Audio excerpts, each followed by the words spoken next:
The Marlins are starting a 3-city road trip tonight in Houston. 3 games coming up. Pablo Lopez on the mound.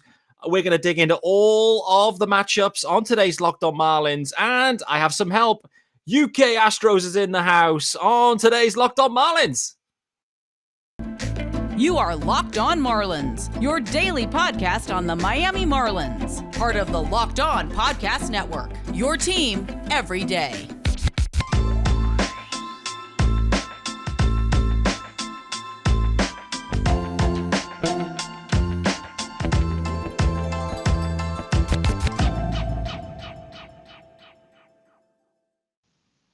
Greetings and welcome to Locked On Marlins, your daily Marlins podcast with me, Peter Pratt. Of course, guys, on Twitter at Miami Marlins _UK. No TikToks, no Instas.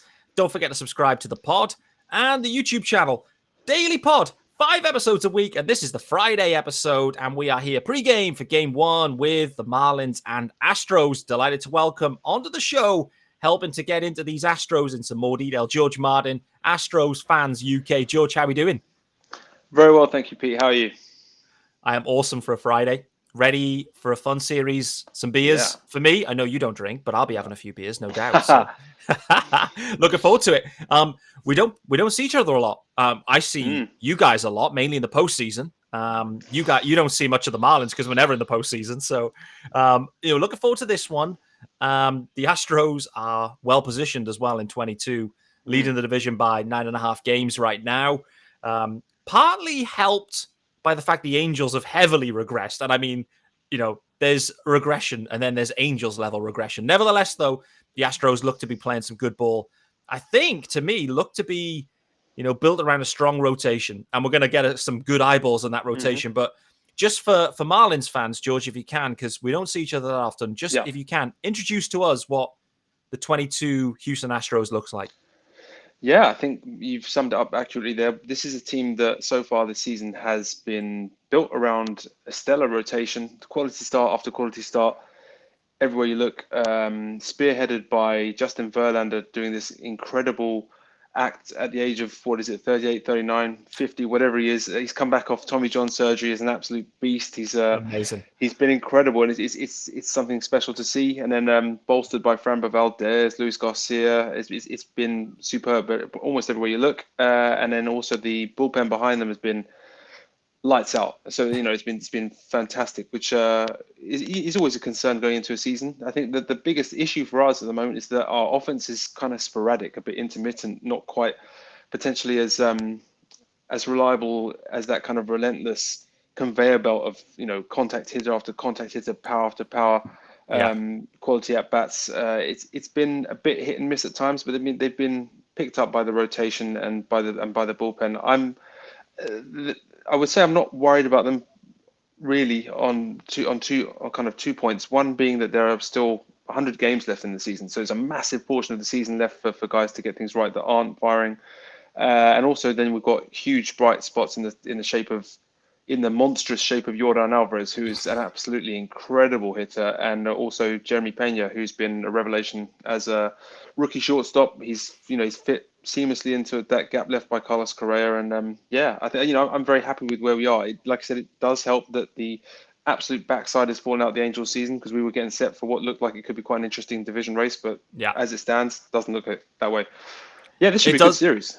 It really should. I mean, listen, the Astros, you've mentioned Yordan Alvarez, he's probably the best hitter in Major League Baseball right now. He's incredible, he's been sensational. And here's the good news too for Astros fans. They go out there and extend Yordan what looked to be what I would describe as a relatively team-friendly deal. It's a nice deal, so nice deal. How you feeling about that extension? Is that true? Do you see it team-friendly as well? Yeah, really good. I mean, I'm still slightly amazed. I think he's a humble guy, and I think he's just seen it and thought, you know what, I like playing here, I love playing here, it's a lot of money, I'll take it. Whereas he could easily have said, let me wait a few years and get absolutely mega bucks, which he definitely would. But barring injuries, I know he had knee issues before, but since he had the surgeries before the 2021 season, he's touched wood. He's not had any problems at all. So it's strange. I think he could have gone for a huge contract had he held out for free agency, which must be a relief for Jim Crane and James Click in terms of the Astros front office, because having seen Correa walk and having seen George Springer walk, it was one of the situations where you start thinking, hang on, are you actually going to pay anyone here? But, they've got a very good deal for an immense player who's going to be a huge, huge cornerstone of this offense for years to come. Yeah, no doubt. I mean, I love the extension for the Astros. And listen, you look up and down the lineup, I know you've mentioned that the offense is maybe a bit sporadic, let's say, but you look up and down, there's a lot of familiar names in this lineup still, right? Obviously, the little Prince is there doing his thing.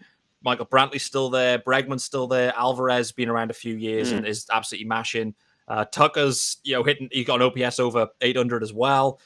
You mentioned Pena's come in to replace Correa. He's almost got an 800 OPS as well as the rookie shortstop. So there's tons of hit in here, and the rotation is absolutely lights out. The bullpen's lights out. I mean, you've got to be sitting here thinking they've got a good chance of getting back to the World Series this year.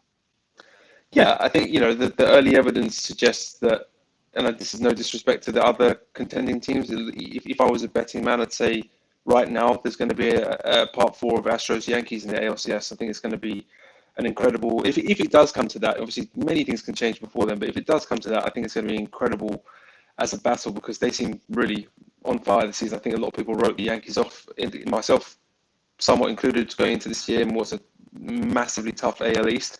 They look great. So the fact that we look excellent as well, I think it's set to be a huge battle. I think we can definitely get back to the World Series. Obviously, I would say that anyway, but I think that we have the right ingredients there, and if we find that key to the offense, sort of unlocking that consistency, then watch out. That's when it becomes a case of just counting down the days to October and trying to make sure that everyone's ready and firing to go. Because we all know that the postseason is a very, very different animal in the sense that you can have great teams that just for whatever reason, whether it's tiredness, they just beat up, or confidence goes, or they're just not, or they don't have the momentum with them. It's all about who gets hot at the right time. So, when you've seen the 2019 Astros, best team I think I've ever seen, fail in the World Series with 4 home games, not that I'm still hurt about it or anything, but but when you've seen that, that nothing is a given in October. So it's just a case of, first things first, get your division sorted. Secondly, see where you stand in terms of the first round of the postseason and go from there. I'm happy with where we are, and I think it's an exciting season. Yeah, for sure. I mean, the way things are shaping up too, there's a real good chance like the division doesn't look overly strong, particularly the Angels kind of struggling themselves right now. But more broadly, there's a lot of games to play in the division. It looks kind of weak. You got a good sense that the Astros, if they play well, it's a 100+ win team, in my opinion. If everyone stays healthy, particularly in the rotation as well, right? So you'll be pushing for one of those top seeds, in the new playoff format for sure. So. It's that's the thing. Obviously, what else is to come as well for the Astros is there's a deadline to get into. We did some business last year. Brian De La Cruz coming across to the Marlins, which has worked out well. Like the Marlins did well. Yimi Garcia went to the Astros was good for us, and did well too for sure. But if the Astros are going to add in the next 6-7 weeks, whatever it may be, that's remaining until the deadline. Where do you see them looking to add, or needing to add? Perhaps they're kind of two different questions. But if they are going to add, where are they going to go? There's a lot of people talking about Wilson Contreras, and it's maybe a pipe dream, but it would be amazing because I saw a stat saying they were showing where he's been hitting the ball this season, and they measured it up at Minute Maid Park. He would have hit so many home runs over the corporate boxes. It was ridiculous. Oh boy! I don't know what it would take to price him out. I know that he's just gone through.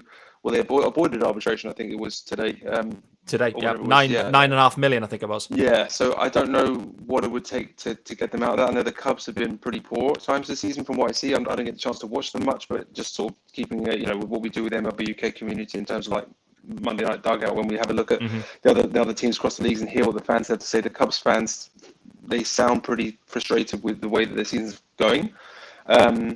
So yeah, I don't know whether it's realistic or not. That I would love to see it, because no disrespect to Martin Maldonado, who's a great guy and he's a really good defensive catcher. Or Jason Castro, who's a great guy.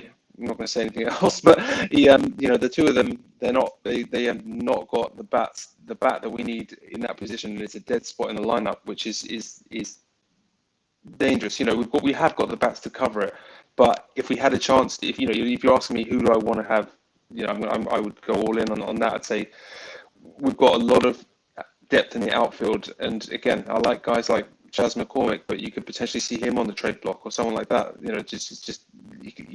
We've got to find a way to try and plug that gap. We've got Jake Myers coming back. He was looking very, very exciting last year until he suffered quite an unusual injury, which he's still working his way back from in the minors now. In that last game of the ALDS against the White Sox, he was leaping to try and make a catch on a home run. It was a shame because he never had a chance of making the play. So I don't even know why he went for it. One is totally unnecessary injuries, but yeah, he did suck. I don't know what the injury was. It was either something shoulder related or whatever. When you're reaching up on the wall. But yeah, that's what I would like to see. Do I think it's realistic? Probably not. I don't know. I think I can't see Jim Crane and James Click going all in on that. I think that would be a real sort of it sounds silly to talk about win now because we are win now, but in terms of when you go all in, like when we made that trade for Zach Greinke in the 2019 season, it was a real whoa, we're doing this. We got rid of 4 prospects and we just were like, right, we want someone to win right now.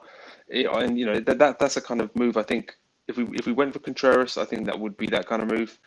I'm slightly basing just on what I see in terms of numbers because I don't get a chance to watch him, but I trust people's judgment and people say that he's been excellent. So, and like I said, anything would be an upgrade bat-wise over what we've got at catcher at the moment.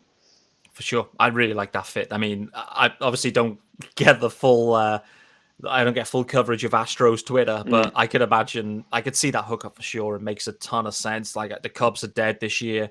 Contreras expiring deal. This makes Contreras to a contender makes so much sense. I can see that happening. It's just who's going to pay the price because Contreras is having a great year in a contract year. Who's going to pay the price? Who needs it? I mean, the Yankees need an upgrade. Even as a rental, yeah. Exactly.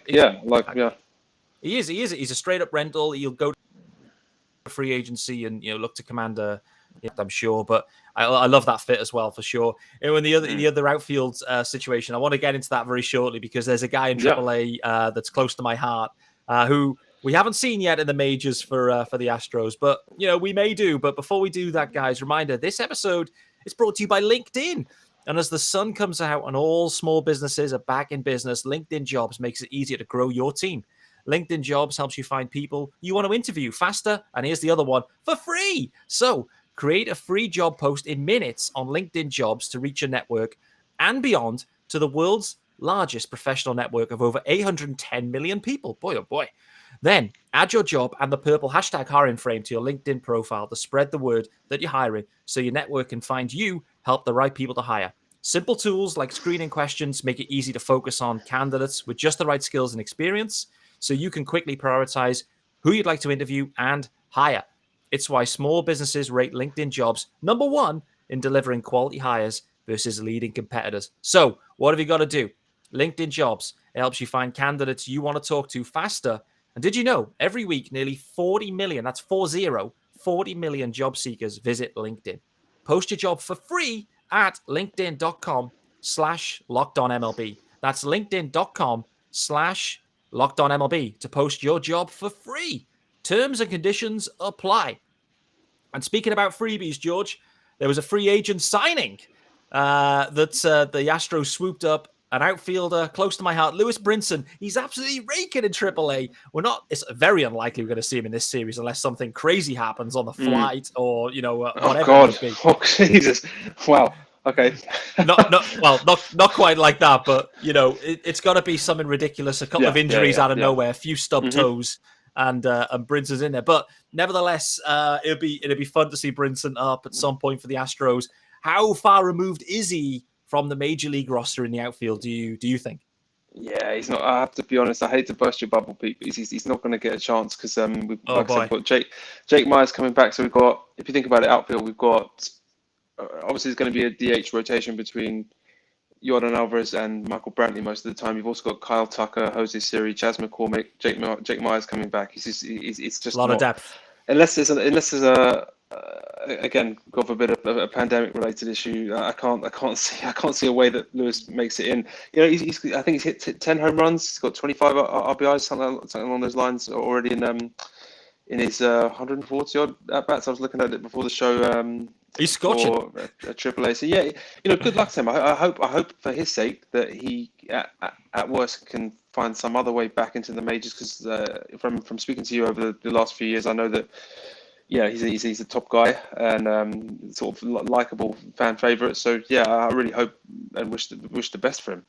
Yeah, no doubt. I mean, he's OPS in 878 OPS, 10 bombs. 3 stolen bags, 25 RBIs. Listen, Brinson's numbers, they stack up for sure. Clearly, and that was the key question, was how far removed is he from the Astros roster? I remember me and you speaking, he's some way, right? But I remember we were speaking preseason. Obviously, the roster, there was 2 extra spots when the season got rolling. And you were like, hey, Pete, Brinson is playing well. There's, a few maybe niggles. He may make the roster, but clearly didn't. And then, then guys get healthy and thus he's pushed down. So no Lewis Brinson for this series, but let's kind of flick it over to the matchups that we will see and we know we're going to see. Starting today, Friday game, not very UK friendly, 1:10 a.m. for us UK fans. That's prime time for you. I know you're a late bird, but par for the course, unfortunately. Yeah, it is, mate. I mean, for sure. So Pablo Lopez going for the Fish, Garcia going for the Astros. Pablo Lopez sitting at 4-2 on the year with a 2.18 ERA. Garcia still not sluggish either, 3-4. So he looks like he's had limited run support with a 3.07 ERA. What should we expect from Garcia? Because I know he flashed last year, really kind of broke onto the scene, but has it been more of the same, or what's he looking like in 22? I think his maturity is better than what it is on the mound. I think he's not physically, but he's filling out as a major leaguer in terms of his experience. I think he's looking comfortable out there. He's going deeper into ball games, which is definitely a change from before. We didn't really ever get that sort of long, not so long of a leash, but they would always pull him out around sort of 70, 80 pitches before, whereas now he's going a bit deeper. His kind of arsenal of pitches are more varied than they were before, and I think he's one of those guys who when he finds that rhythm, and with him it really is all about rhythm because he's got that strange kind of dance he does on the mound before he pitches, and I like it. Yeah. So when I say it now, when it gets to 3 or 4 in the morning, he's still pitching. You're thinking, God, please just pitch.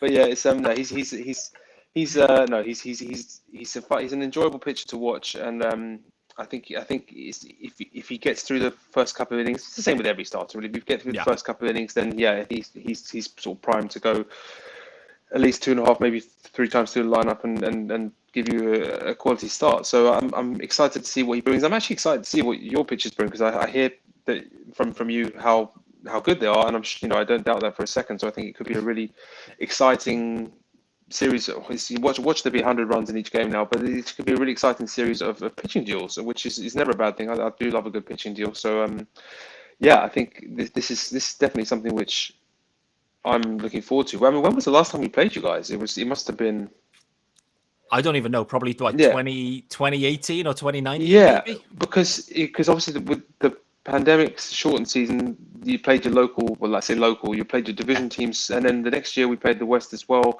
That's already going back to 19. I'm pretty sure we didn't play in 19. It's good. I love playing different teams, and that's why with next year when they change the way that the schedule's set up, and so you play everyone more rather than just playing your same division teams over and over and over and over again. Yeah.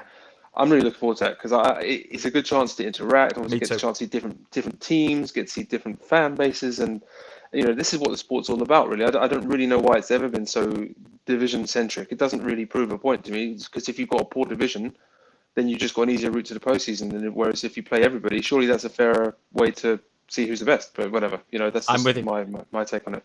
I'm totally with you. It has been some time for sure, and I mean, from a Marlins perspective, I mean, let's kind of get into some of these other pitching matchups too. Yeah. Pablo Lopez going on the Friday. Pablo has been, I mean, Sandy operated past Pablo, but go back a few weeks, Pablo was the leading light, and just Sandy's taken it to another level. But Pablo has just been right there, and has been just as impressive. Pretty much a 2 ERA with a 4-2 record. So Pablo looking nice. Friday, game one tonight is going to be a real nice matchup. Saturday is going to be interesting because we have Framber Valdez going for the Astros, 6-2 with a 2.61 ERA. So Framber's just doing Framber things. I think he had a complete game maybe last time out. He did, yes, sir. He did indeed. Yeah. He did indeed. Yep.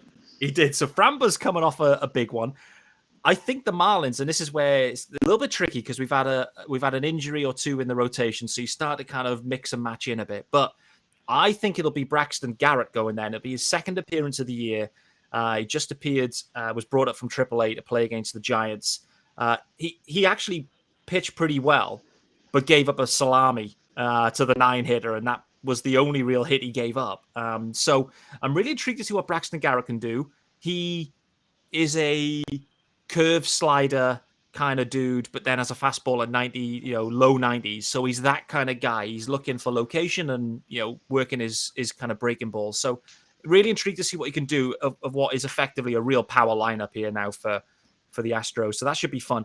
The Sunday matchup, though, now this one is enticing, I think. Verlander going for the Astros, which, it's 7:10 UK time. Verlander going, he's 7-2 with a 2.13 ERA. The Marlins are TBD, but if we do the maths, there's a decent chance that'll be Edward Cabrera there, making his third start of the season, sitting at 2-0 in those starts, and has been very, very impressive. One of the Marlins' top pitching prospects. And listen, if you can throw a 95-mile-an-hour changeup, it is just insane. So that is the thing to look out for that one. It's going to be chalk and cheese almost, Verlander versus Cabrera in some ways, and it's going to be interesting to see how they play it. But just talk again, George, about Verlander, the season he's had, the bounce back he's had. To me, the numbers look amazing, but what are the eyeballs telling you as well? Yeah, honestly, he had looked absolutely faultless until a start against the Mariners in Seattle last week, whenever it was, where he uncharacteristically gave up a handful of homers. But yeah, aside from that, he bounced back this week against the Mariners again, very well. So he's been incredible to watch, and he's now really finding that sort of strikeout stride as well. I think it was 12 strikeouts in the last performance. It's just like a masterclass. You're watching a guy who knows every single inch of Major League ballparks and just knows exactly what he's doing. Nothing phases him. Yeah, he understands that he can get hit for a home run. Like, if it's a solo shots don't kill you. So it's you just get back on it, and if you're in control, you're fine. The problem is when, as we had with Jose Urquidy yesterday against the Mariners, when you're just giving up hits left, right, and center, just sort of giving up singles, doubles, that, and then you're walking people. That's a problem because you haven't got any control. But if you give up, even look at Garrett Cole, the way he pitches. He can get hit for a bomb. He doesn't care about it. He'll just get on with it.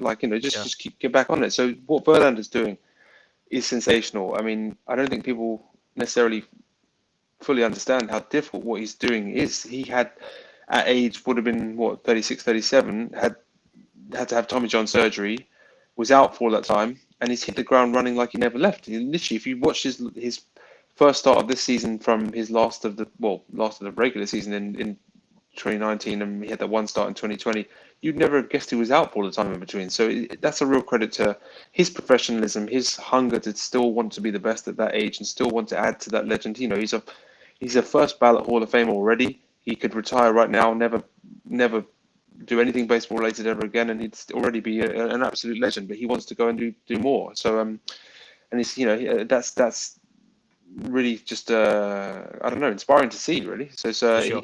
I think that matchup on Sunday is an interesting one because we've struggled against, when I say lesser lights, don't mean talent wise, but lesser lights in terms of profile, pitchers that necessarily aren't the ones who are sort of getting all the headlines for being aces and doing this and doing that. So I think that's potentially a dangerous matchup for us. Verlander historically doesn't get much in the way of run support either. So whatever reason that is, I don't know whether it's just a weird coincidence, but he just doesn't tend to get many runs backing him up. So I think that's definitely going to be an interesting game.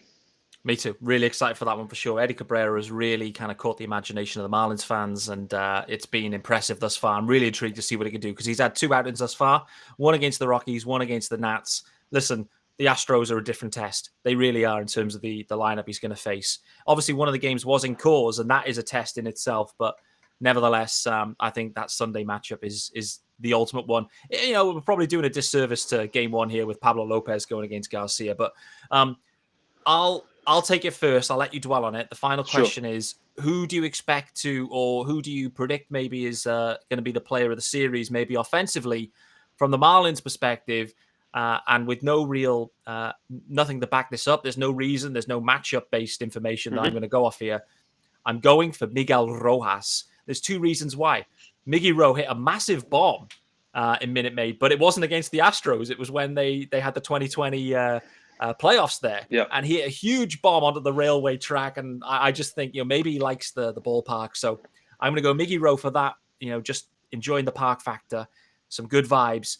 There was a little bit of a clubhouse incident, let's say as such, or a players meeting.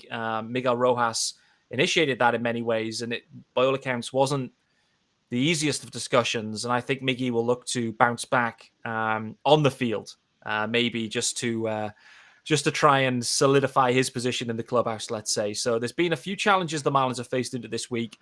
Miggy Ro, I think, has had a tough week on that front. So I think Miggy Ro bounces back heavily on the field in a familiar ballpark where he's performed in the past. So Miggy Ro for me.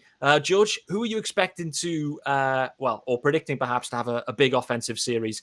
Jordan perhaps is the obvious pick, but outside of that, I was going to say it's got to be Jordan Alvarez, but yeah, in terms of aside from that, yeah, Kyle Tucker. Let's go Kyle Tucker. I think he's consistently excellent. He's very unlucky, sort of Babbitt wise, in terms of when he hits. He seems to always hit into shifts. If they do ban the shift eventually, I hope I'm staunchly in the camp of don't ban the shift. But if they ever do, he's going to be one of the players that profits off it the most because he's going to have a field day. But I think K-Tuck is going to be a dangerous hitter in this series for sure. I'm very intrigued to see Kyle Tucker because last season, heading into the year, there was a lot of buzz around Kyle Tucker from a fantasy perspective. And, as you know, I'm a keen fantasy player as well. Yeah. And I hadn't ever seen Kyle Tucker. He was kind of going in, top 30, 40 picks or whatever last year. I'd never seen him. And I was asking people, is this real? Is Kyle Tucker real? Yeah. And I soon realized that it was real for sure. So I'm excited to see him really close up against the Marlins pitching. So it's going to be a lot of fun. I think it's a great shout. I won't ask you for predictions because you'll probably go 2-1. I'll probably go 2-1. And, it kind of is what it is. So I think what we'll predict, though, is this could be a really nice pitching matchup, pitching series. And if it isn't, we'll have a lot of fun anyway. So that is going to cover us, guys, and wrap us up for Friday's episode of Locked On Marlins. George, some people won't be watching this. They won't have the graphics to help them. But if they want to follow you on Twitter, and listen, I've got to shout it out. George and the Astros account, it's the biggest account, the biggest UK AL account. I think that's correct. Anyway, yes, yes, indeed. Yep. It is. See, right? So where can everyone follow you? And add to this number, the Astros army, where can they follow you? Yeah, please do. It's I love interacting with fans of all different fan bases. Yeah, it's at Astros Fans UK. If you're that way inclined, I'm also on Instagram as UK Astros Fans. I do have a Facebook account as well, which is George Martin, which has a Astros logo on a Union Jack with Astros colours. But I'm mainly Twitter based like yourself. And no TikToks? Follow it. Definitely not. Love it. All right, guys. Well, that is going to wrap us up for Friday's episode of Locked On Marlins. And for the week, I hope you enjoyed the week. We've had a lot of fun guests on, including a solo pod as well for myself. So it's been a bit of mix and match, but hope you've enjoyed all of the action, the coverage from us on Locked On Marlins. We'll be back next week, and there is a ton to get into. We're going to have a Phillies preview. No doubt I'll have one of the Phillies goats in the mix, getting into that. And then also, we're going to have the first look, finally, in mid-June, at the New York Mets. So we'll be also really previewing that one. A fun week for the Marlins ahead. 3-city road trip. Houston, Philadelphia, and New York, a real tough ask for these fish that are scuttling, no doubt about it. But nevertheless, guys, enjoy the game tonight, enjoy the series, and be back next week.